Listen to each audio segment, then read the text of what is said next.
యెహోవా నా కాపరి, నాకు లేమి కలుగదు.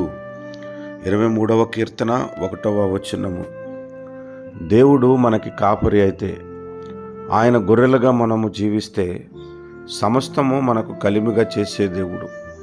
ఈ వాగ్దానం ఎంత గొప్పదంటే, దేవుడు ప్రతి విషయంలో మనకి సమృద్ధినివ్వటానికి కృప చూపుతానని ఈ వాక్యము మనకు తెలియజేస్తుంది.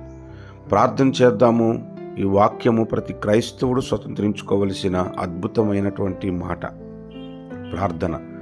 కృపగలిగిన తండ్రి, దయగలిగిన తండ్రి, నీకు స్తోత్రాలు స్తుతులు చెల్లిస్తూ ఉన్నాడు ప్రభువా.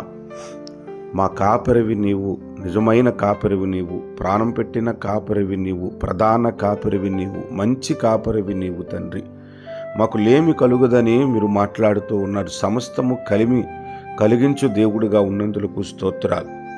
ఈ మాటను బట్టి మేము ప్రార్థిస్తున్నాం ప్రభా. మా ప్రతి లేమి తొలగించండి.